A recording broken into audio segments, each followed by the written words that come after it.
ಇಂದು ಸನ್ಮಾನ್ಯ ಶ್ರೀ ಮುಖ್ಯಮಂತ್ರಿಗಳ ಆಪ್ತ ವಲಯದ ಭರವಸೆಯ ಧ್ರುವತಾರೆ, ನಡೆ ನುಡಿಯಲ್ಲಿ ಸತ್ಯವನ್ನೇ ಕಾಣುವ ಸರಳತೆಯ ಸಂಕೇತ, ಸ್ನೇಹಕ್ಕೆ ಮಿಗಿಲಾದ ಹೃದಯವಂತಿಕೆ ಹೊಂದಿರುವ ಮಾನವತಾವಾದಿ, ಚಾಮುಂಡೇಶ್ವರಿ ವಿಧಾನಸಭಾ ಕ್ಷೇತ್ರದ ಜನಮಾನಸದ ಆರಾಧ್ಯ ದೈವ, ಎಪಿಎಂಸಿ ಅಧ್ಯಕ್ಷರು ಹಾಗೂ ಅಪ್ರತಿಮ ಸಮಾಜ ಸೇವಕರು ಸನ್ಮಾನ್ಯ ಶ್ರೀ ಬಸವರಾಜು ಅವರಿಗೆ ಹಾಗೂ ಅವರ ಮಾರ್ಗದರ್ಶನದಲ್ಲಿ ನಡೆಯುತ್ತಿರುವ ಕ್ರಿಯಾಶೀಲ ಯುವ ನಾಯಕ, ಜನಪರ ಕಳಕಳಿಯ ಸುಪುತ್ರ ಶ್ರೀ ಚೇತನ್ ಶರ್ಮಾ ಅವರಿಗೆ ಹುಟ್ಟುಹಬ್ಬದ ಹಾರ್ದಿಕ ಶುಭಾಶಯಗಳು.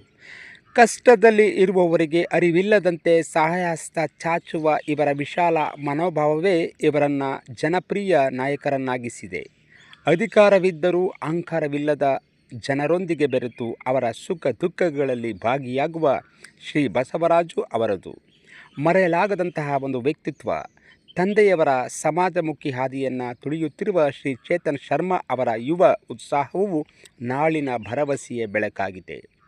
ತಮ್ಮ ಜನ್ಮದಿನವನ್ನು ಕೇವಲ ಸಂಭ್ರಮಕ್ಕೆ ಸೀಮಿತವಾಗಿಸಿರದೆ ಸಮಾಜಕ್ಕೆ ಏನಾದರೂ ಕೊಡುಗೆ ನೀಡಬೇಕೆಂಬ ಇವರ ಹಂಬಲ ನಿಜಕ್ಕೂ ಶ್ಲಾಘನೀಯ.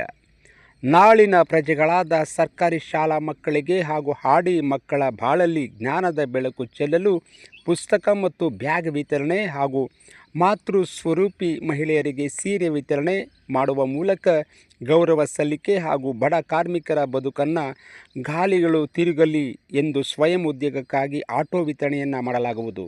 ಇಂತಹ ಹೃದಯವಂತ ನಾಯಕರಿಗೆ ದೇವರು ಸಕಲ ಐಶ್ವರ್ಯ, ಆಯುರಾರೋಗ್ಯ ಮತ್ತು ಇನ್ನೂ ಹೆಚ್ಚಿನ ಸಮಾಜಮುಖಿಯಾದಂಥ ಸೇವೆಯನ್ನು ಮಾಡುವಂಥ ಶಕ್ತಿಯನ್ನು ಕರುಣಿಸಲಿ ಎಂದು ಶುಭ ಕೋರುವವರು ಗುಂಡ್ಲುಪೇಟೆ ತಾಲೂಕಿನ ಹುಲಸ್ಕುಂದಿ ಗ್ರಾಮದ ಸ್ನೇಹಜೀವಿ ಚಂದ್ರಕುಮಾರ್ ಅವರು. ಮತ್ತೊಮ್ಮೆ ಹುಟ್ಟುಹಬ್ಬದ ಹಾರ್ದಿಕ ಶುಭಾಶಯಗಳು.